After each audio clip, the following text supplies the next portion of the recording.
Assalamualaikum warahmatullahi wabarakatuh. Apa kabar kawan-kawan saya semua? Semoga dalam keadaan sehat dan tak kurang suatu apapun. Amin. Kembali lagi berjumpa dengan persembahan video terbaru dari saya, yang akan mengulas tentang Raden Sanjaya. Ia merupakan raja pertama Mataram kuno atau Kerajaan Medang Kamulan. Tak hanya menjadi raja di Mataram kuno, namun ia juga menjadi raja Kerajaan Pajajaran dan Kerajaan Galuh. Sebelum menyimak perjalanan sejarah ini, bagi Anda yang belum mengikuti channel ini, sebaiknya subscribe dulu, dan nyalakan tanda loncengnya, supaya channel ini dapat berkembang. Kisah ini merupakan sejarah nyata, dan tercatat dalam sejarah Carita Sunda, maupun dalam babat Tanah Jawa, serta dengan adanya peninggalan-peninggalan Kerajaan Mataram kuno, yang mencatat tentang kisah perjalanan hidup Raden Sanjaya. Sebelumnya akan saya jelaskan tentang kekuasaan dari Sanjaya lebih dulu. Raden Sanjaya merupakan pendiri Kerajaan Mataram kuno atau Medang Kamulan, sebagaimana yang tercatat dalam Prasasti Mantiasi di Magelang, Jawa Tengah, bahwa pada tahun 907 Saka, raja pertama Kerajaan Medang adalah Rakai Mataram Sang Ratu Sanjaya. Kemudian Raden Sanjaya membuat sebuah prasasti, yang disebut dengan Prasasti Canggal, dibuat pada tahun 732 Masehi, di Magelang, Jawa Tengah. Dalam prasasti ini, ia menuliskan bahwa ada raja lain yang berkuasa di Pulau Jawa sebelum dirinya, yaitu Sana. Kerajaan Medang atau Mataram kuno ini beribu kota di Yogyakarta. Pada abad ke-10, Kerajaan Mataram kuno dipindahkan oleh Empu Sindok ke Jombang, Jawa Timur. Kemudian Kerajaan Medang ini berubah nama menjadi Medang Kamulan. Sekarang kita akan fokus pada Raden Sanjaya, sesuai dengan tema video ini. Sebagaimana dengan pemberitaan dari Raden Sanjaya, yang ditulisnya di Prasasti Canggal, bahwa sebelumnya ada raja lain di Pulau Jawa, yaitu Sana. Hubungan antara Raden Sanjaya dengan Sana adalah sebagai pamannya. Ia merupakan kakak kandung dari Sanaha, yang merupakan ibu kandung Raden Sanjaya. Dalam Carita Sunda atau Carita Parahyangan, Sana disebut dengan nama Sena atau Raja Bratasenawa. Ia merupakan raja ketiga di Kerajaan Galuh, yang berkuasa pada tahun 709 Masehi sampai dengan tahun 716 Masehi. Sana atau yang dikenal Bratasenawa, merupakan Raja Galuh yang ketiga. Ia berkuasa pada tahun 709 Masehi, sampai dengan tahun 716 Masehi. Pada akhir masa kekuasaannya, Bratasenawa turun tahta, setelah direbut oleh Purbasora, maka sejak tahun 716 Masehi, Purbasora naik tahta menjadi Raja Galuh yang keempat. Purbasora merupakan paman dari Sanjaya, yang merupakan kakak satu ibu beda bapak dengan ibunya, yaitu Sanaha. Sewaktu terjadi perebutan kekuasaan, dalam pemberontakan di Kerajaan Galuh, yang dilakukan oleh Purbasora tersebut, Bratasenawa melarikan diri dan meminta perlindungan kepada Tarusbawa di Kerajaan Pajajaran, sedangkan Sanjaya bersama ibunya, menyelamatkan diri, dan pindah menuju ke Gunung Merapi. Bratasenawa secara garis keturunan, memiliki kaitan hubungan saudara dengan Tarusbawa. Ia merupakan raja pertama Kerajaan Pajajaran, setelah terjadi perpecahan Kerajaan Tarumanegara, yaitu menjadi Kerajaan Pajajaran dan Kerajaan Galuh. Raja Bratasenawa kemudian meminta bantuan kepada Raja Tarusbawa, untuk merebut kembali Kerajaan Galuh dari kekuasaan Purbasora. Akhirnya Raja Tarusbawa, menikahkan anaknya yaitu Dewi Tejakancan Ayu Purnawangi dengan Raden Sanjaya. Setelah menikah kemudian Sanjaya diangkat menjadi Raja Pajajaran. Pada saat berkuasa Raja Sanjaya berhasil merebut kembali Kerajaan Galuh dari kekuasaan Purbasora. Ia pun berhasil mempersatukan kembali Kerajaan Galuh dengan Kerajaan Pajajaran. Dari pernikahan dengan Dewi Tejakancan Ayu Purnawangi, Sanjaya memiliki anak dua orang, yaitu bernama Rakai Panangkaran dan Rahyang Tamperan. Setelah dinobatkan sebagai Raja Pajajaran, Sanjaya diberi gelar Prabu Harisdharma Bima Parakrama Prabu Maheswara Sarwajita Satru Yuda Purnajaya. Kisah perjalanan Raja Sanjaya tercatat dalam naskah Caritra Parahyangan.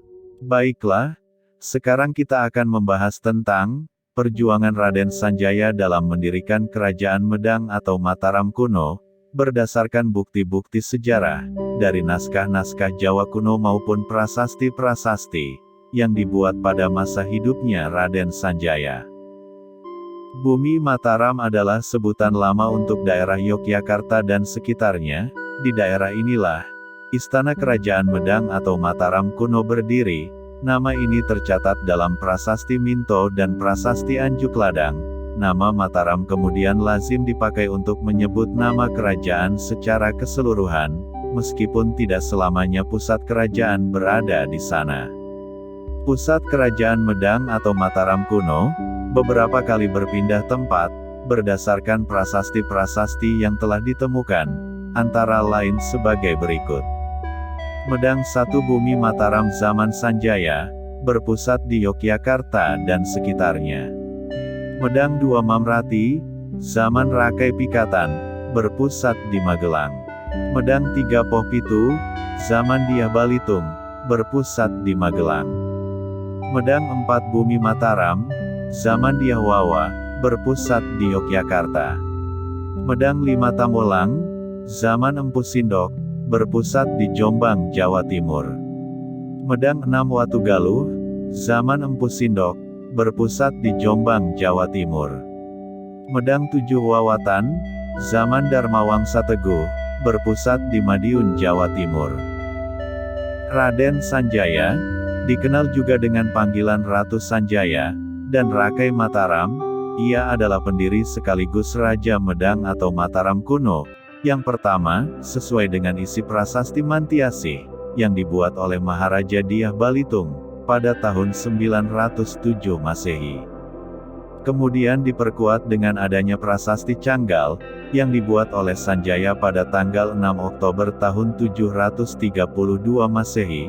Prasasti tersebut menjelaskan tentang pendirian sebuah lingga dan candi untuk memuja Siwa di atas sebuah bukit, namun candi tersebut saat ini sudah tinggal puing-puingnya saja. Penemuan candi ini terletak di Gunung Wukir Kedu, Jawa Tengah. Selain itu, prasasti Canggal juga mengisahkan bahwa sebelum Sanjaya bertahta, sudah ada raja lain bernama Sana yang memerintah Pulau Jawa dengan adil dan bijaksana. Sepeninggal Sana, keadaan menjadi kacau. Sanjaya putra Sanaha kemudian tampil sebagai raja. Pulau Jawa pun tentram kembali.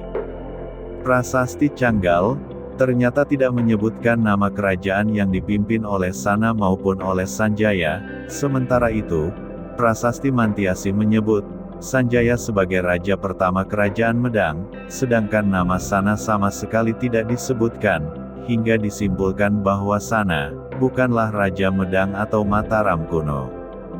Dengan kata lain, Sanjaya mewarisi tahta Sana, namun Sanjaya mendirikan kerajaan baru yang berbeda. Pada masa zaman Kerajaan Medang atau Mataram kuno, terdapat suatu tradisi, yaitu mencantumkan nama jabatan lama di samping gelar sebagai Maharaja. Misalnya, raja yang mengeluarkan prasasti Mantiasih pada tahun 907 Masehi adalah Sri Maharaja Rakai Watukura Dyah Balitung Darmodaya Mahasambu. Itu artinya, jabatan Dyah Balitung sebelum menjadi Raja Medang adalah sebagai kepala daerah Watukura. Sementara itu, gelar Sanjaya sebagai raja adalah Rakai Mataram Sang Ratu Sanjaya. Dapat disimpulkan bahwa, ketika Sana masih berkuasa, Sanjaya bertindak sebagai kepala daerah Mataram, atau Yogyakarta sebutan sekarang. Atas dasar itulah, disimpulkan bahwa Kerajaan Medang terletak di Mataram atau Yogyakarta, sehingga nama Kerajaan Medang lebih dikenal dengan sebutan Kerajaan Mataram. Sementara itu, pada masa pemerintahan Raja Dyah Balitung, ibu kota Medang sudah tidak lagi berada di Mataram, karena dipindahkan ke Pohpitu Kedu, Jawa Tengah. Berdirinya Kerajaan Medang atau Mataram kuno, belum diketahui secara pasti, namun berdasarkan petunjuk dari salah seorang keturunan Sanjaya, yang bernama Empu Daksa, memperkenalkan pemakaian Sanjaya Wangsa atau kalender Sanjaya. Berdasarkan kalender Sanjaya inilah disimpulkan bahwa, tahun 1 Sanjaya bertepatan dengan tahun 717 Masehi.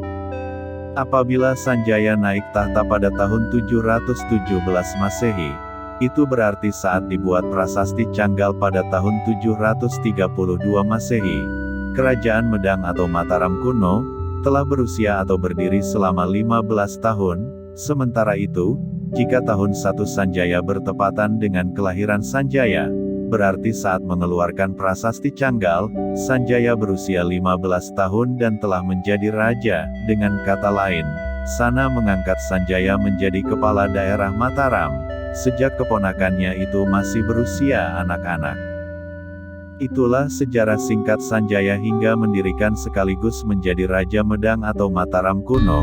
Kita akan membahas lebih lanjut tentang Kerajaan Mataram kuno dalam beberapa episode, karena sejarah tanah Jawa sangat panjang, dan banyak sekali terjadi momentum-momentum istimewa, baik yang tercatat dalam naskah dan kitab Jawa kuno, maupun yang tercatat pada banyak prasasti-prasasti yang telah ditemukan.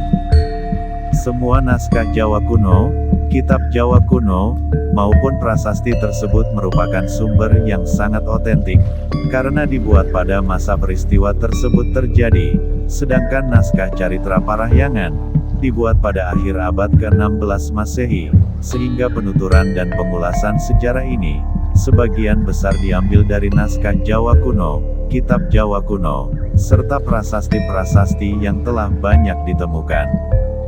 Nantikan kelanjutan perjalanan sejarah tanah Jawa ini, pada persembahan video berikutnya. Akhir kata saya ucapkan terima kasih, dan wassalamualaikum warahmatullahi wabarakatuh.